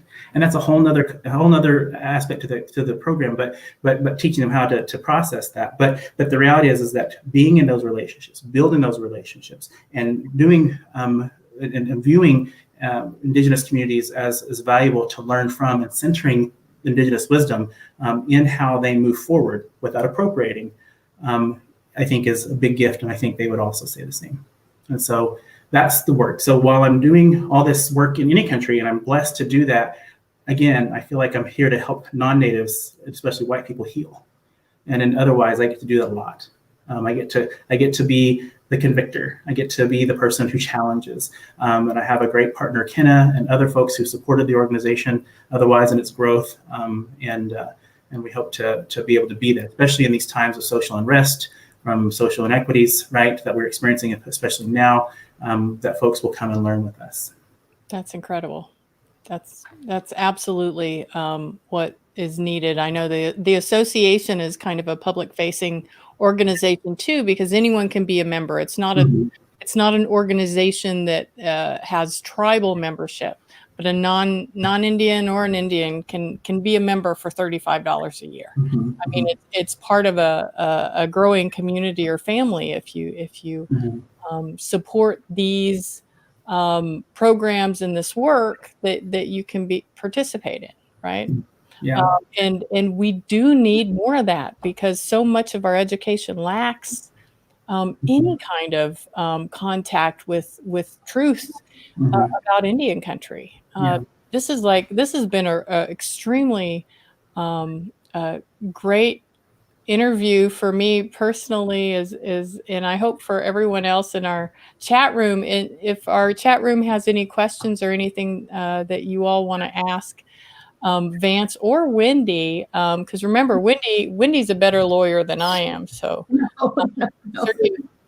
yeah, hear those legal questions. But I really want to thank you for your time, Vance, and Wendy for joining us with this party. Though, I got to tell everyone, I was a little bit worried that Wendy and Vance were going to get a little bit crazy. But you asked all the serious questions, and that bypassed all the crazy. So. Man, I don't know if I messed it up then, or nah. We got it out of our system the other day. That's true. We did. Yeah, during our pre-show, we have a pre-show time together, and yeah, we must have got it out of our system. Too bad. Sorry, chat room. Yeah. Well, I hope that what I've been able to share tonight has been helpful, and I really appreciate Shannon the opportunity to share a bit of what I do. I think a lot of times those of us who are especially Indigenous professionals, we're so focused on how do I be Indian, right? How do I be Indigenous? Which means I'm always thinking about how do I impact everybody else around me in a good way, right? That oftentimes we don't think about what it is that we need. And I think one of the things that I needed was to hear myself talk about some of the things that I get to do and that I've gotten to do, which now I will hopefully reconvict me to continue doing that and do it better. So hearing myself talk, also having you be interested in hearing my story, even if just in part, has been really, really, really a wonderful gift. And so I thank you for that. Thank you. I want you to be my mentor, Vance. Oh, goodness. Okay. Well, let's bring it. Let's do it. Let's do it. We can make it happen. Well, certainly we'll be friends and happy to continue growing together. And, let's practice what I'm preaching a little bit and continue our growth together in this work. Absolutely. Well, Wendy, what do you think about this experience? I tried to get Wendy to be a guest on Red Hoop Talk, and she kept putting me off. So I'm too shy. She's bashful. A shy Indian maiden. Mm-hmm. I don't know if I've ever met a ho-chunk that was bashful. Right. So, Shannon, I'm just so impressed by you having this show and creating this space as we all had to adjust to the pandemic and everything went to Zoom and, those other sorts of ways to communicate and stay in touch and continue to, see each other and visit with each other and greet each other and, learn from each other. It's really important. So I congratulate you on your show. Mm-hmm. Hey, thanks, Wendy. Thanks, Wendy. And for those of you who are missing Roy this evening, Roy, his job, of course, I keep telling him he's got to get a job in Indian country because I know us in Indian country would give him some leeway on his Sunday evenings. But Roy will probably be back with us next Sunday. But Wendy, I'm really grateful for you joining me and battling your shyness. It's so hard for you to do, I know. But I know you and Vance have a really close relationship. I thought it'd work well. This is really special. This is great. And let's see. Oh, here's Lance. So and Lance, I got to tell you that I was put in a lot of churches when I was young, and one of them was Southern Baptist. And I tell you, I had the most fun when I was in a Southern Baptist church. I don't know what it's like to be Lutheran. I don't know what it's like to be Baptist either. I just had so much fun in a Southern Baptist church. Are those the ones who have like the big prayer tents, like outside, or they travel around? And we were always just in the. There are some, I don't know who does that, but in the Southern Baptist church where I grew up at, it was just singing and going and being dunked in the water, and it was so dramatic and yeah. So and that's a tough place, right? That's a tough place for me because I was Lutheran, and we're the only Lutheran church within 70 miles, right? And the rest were all in the cities. We never went to the cities, right? So so I went to some Baptist churches with my friends, and some my grandpa was Baptist. But the difference really is theological. One of the first, for me, the first difference is theological. It's kind of how we come to salvation, and it's very different. And Lutherans are very grace-based, and I won't go into all that, but just know that there's no act that you have to do. As long as you believe, right? They prefer you be baptized, but as long as you believe, in Christ, you have salvation, and there's no having to do anything, and we call that works, right? The works, there's no works to be done. It's just a gift. And certainly the works that you do is a response to that grace, is a response to that gift, right? So you want to be good and kind and loving, and to give honor to Christ and the Creator for that gift of grace and salvation. But unfortunately, a lot of folks are not attracted to Lutheran worship, right? Because it comes from that traditional, or what they term traditional, even Catholic style of worship, where there's a big organ, right? And they used to be in big cathedrals, and there's music that has to be read and played, and there's a liturgy, and it's written out, and you have to read it, and a lot of churches don't have that, that are not Lutheran, but most Lutheran churches go through that system, much like Catholics might. And so it's similar in that regard as far as worship is concerned. But for me, like, I lived in Chicago, I went to a Lutheran seminary, but I went to Black church. I went to the Black UCC congregation where President Obama, Michelle were married, right? Where Oprah once went to church in her early days. And because I was inspired by the energy, and I was inspired by the conviction. They were, unapologetically Christian, and or unapologetically Black, and most definitely Christian, whatever their saying is, and it was just amazing. And they had this big choir, so I get the attraction to the worship, right? Just so happened though that the preacher at that UCC congregation was more, his theology was pretty grace-based. So there are differences, and while we can be attracted to the worship, which is important, and I am as well. The reality is a lot of folks are not attracted to some Lutheran congregations because it's pretty white. We're the whitest denomination by population in the United States. And also our worship is pretty slow sometimes. And it's a lot of sitting and listening and standing and sitting down. And it's really pretty uniform, whereas the worship you described is different, Shannon. And I think, and all that's okay. And I guess I'll end it with that, is no matter what you choose, as long as you're being good to people and not promoting hate and not promoting discrimination, despite what the theology might be, it's okay.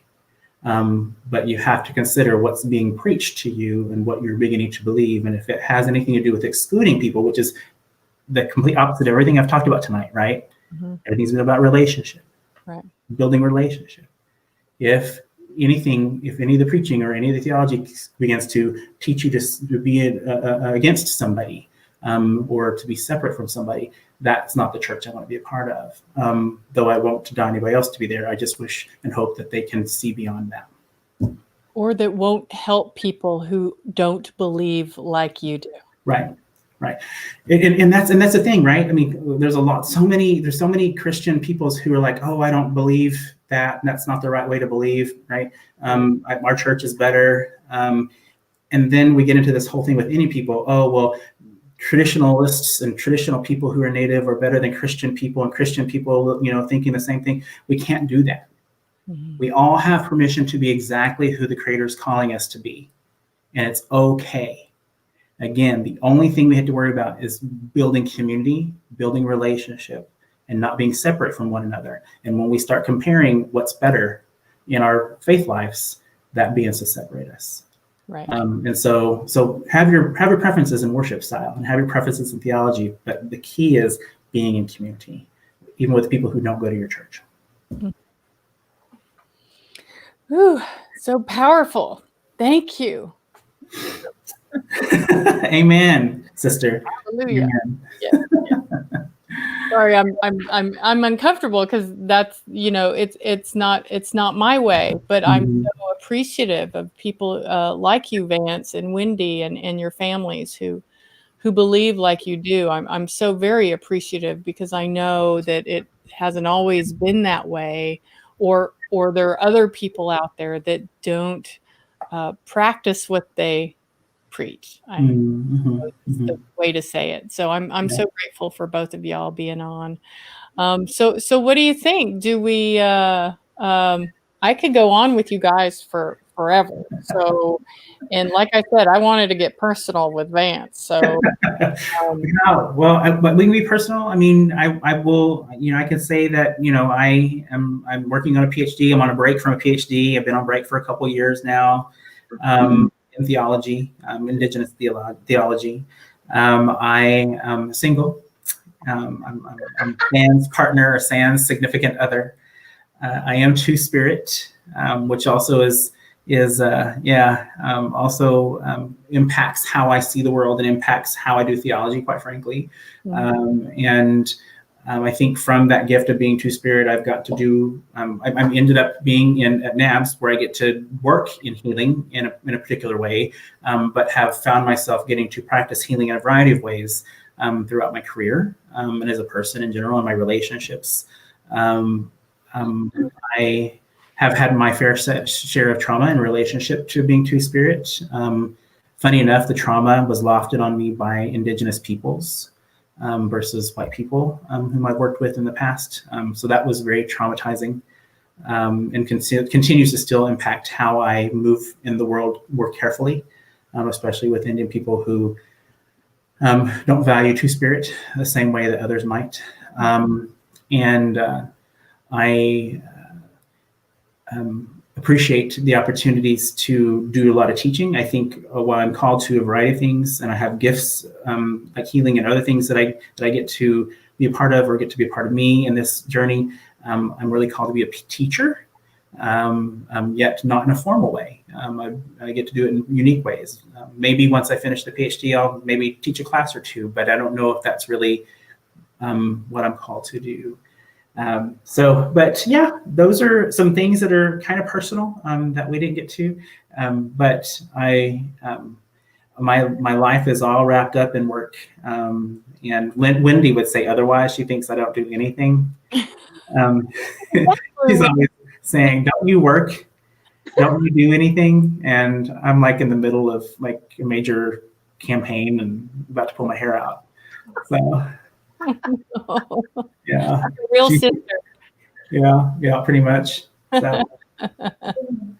But yeah, so it's so funny because you asked me personally, about get to know me personally, and I have so many things that I'm working on or trying to accomplish, and in relationships to mend or build or heal or move forward for other folks in their lives that I tend to constantly be working, and maybe I need to figure out how I do less of that. I mean, I certainly have time to play. If you want to go dancing, Shannon, I'm willing to go dancing anytime. Oh, hell yeah. Yes. I love to dance. I used to be the best dancer at St. Bernadette's. Do you know that? Do you know that line? Where's that line from? And then the response to that line was, "Yeah, with the worst reputation." That's true.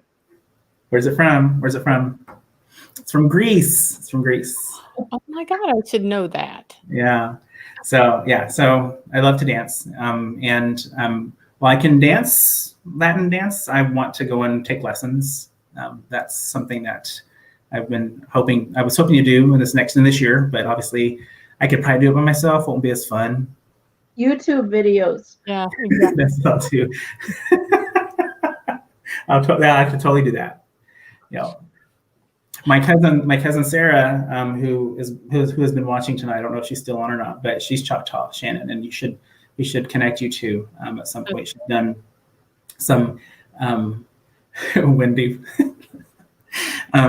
Wendy the clown, and so Sarah lives downstairs from me in the same building here in San Antonio, and there she is. She's commenting Jalito, and anyway, so I would say that we can do the dances together, but she's one of those public health people that you talk about. Oh, yeah. And so she won't touch me. she won't touch me in this time of crisis and virus. So it won't be Sarah that I'm learning with. So, we need some danceable hazmat suits. There you go. Mm-hmm. Right? Mm-hmm. Yeah. We can bead the hazmat. Native design. Yeah. Maybe that's how we can powwow and stuff. Exactly. We're onto something. My fringe. Hazmat with this. My feathers. Yeah. Mm-hmm. Yeah, absolutely. We can do that. Have some buckskin, but the hazmat could be actually out of buckskin on the outside. So yeah, we can do that. Sarah says we gotta dance 6 feet apart from one another. So Way to go, Sarah. That's the right thing to do. Yeah. Our Auntie Kathy has made a comment there. She's enjoyed tonight. So thank you, Kathy, for being with us. And your Auntie Gretchen made a comment too. Oh, did she? I didn't see that. Lutherans Hi, Kathy. too. What did she say? Lutherans can have fun too. Oh, Lutherans can have fun too. Yes, we can. Yes, we can, Gretchen. I stand corrected. I've had plenty of fun. Absolutely. Funny, especially with Gretchen. She's great to laugh with. Hi, Gretchen. Well, y'all have been wonderful, and I'm really grateful for the comments from our chat room and who's been with us tonight. And I don't know, what do you think? Should we close it up for the evening, or? I think so. I got some spaghetti and meatballs to eat. Wait, I thought that was Wendy's spaghetti and meatballs. Yeah, that's what I'm talking about. That's what she's thinking. Yeah, let's get off here. I got more spaghetti and meatballs. He knows me. He's been thinking that for 30 minutes. I was like, Vance, shut up. I got spaghetti to eat. It's going to be cold. You got to stick it in the microwave there, Wendy. Well, like I was telling you, I've started a juice cleanse yesterday, and for a 3-day juice cleanse, and about 3 o'clock today, again, just to remind you, I did eat so that I would not get after Wendy this evening. So that was my gift to you, was to break my juice cleanse. So I would be in a better place for this conversation. Well, it worked. Well, thanks so much, you all. I really appreciate your time tonight, and I hope we can do it again. Yeah. I hope I can call on y'all, and this was a good experience that you'd like to join again. And it is time to shut it down, Cal. We gotta go. People are starting to make comments. Oh no! Here, wait a minute. What's this? It is time to shut it down. Tell them about the cheap cruise you two go in another time. Kathy. Another time is right. Yeah, another time. Another time. I'm missing all the good juicy stuff. We're gonna do this again. Yeah. Well, this is great. Thank you, Shannon, so much. I really appreciated this time. Thank you so much. And let me just give a last shout out to the Association on American Indian Affairs for making this possible. And I wanted to let everyone know, let me share it real quick. There's a free webinar coming up if you're interested in repatriation. Let me see if I can find it. Repatriation work on Thursday, September 24th. Book of A New Path Forward, which is a free webinar on state and local legal obligations to return Native American human remains and other cultural items. It's really focusing on medical examiner and coroner's office, but it's obligations state agencies have to fulfill under the Native American Graves Protection and Repatriation Act, which is 30 years old this year. So I hope you all can join us for that webinar this Thursday. And of course, if you ever have any questions about the association or Red Hoop Talk, you have a guest you'd like to propose, please give us an email at general.aai@indian-affairs.org. I guess I could get like a banner that gave you all that email address, a little email. You have all the technology. I got it all. But go to our website at indian-affairs.org and you can get all that information. Really appreciate your time. Really appreciate all those folks who stayed with us and listened. And next week we'll have Christine McLeave, who is, I'm forgetting what nation she's from. She's Turtle Mountain. Turtle Mountain, that's right. And she is the executive director of the National Native American Boarding School here. So we're going to be speaking in more detail about boarding schools and boarding school healing. So hope you all can join us then. Hey, thank you. Thank you. Good night. That's another Red Talk. Here we go. Ended broadcast. Bye. Thank you, everybody.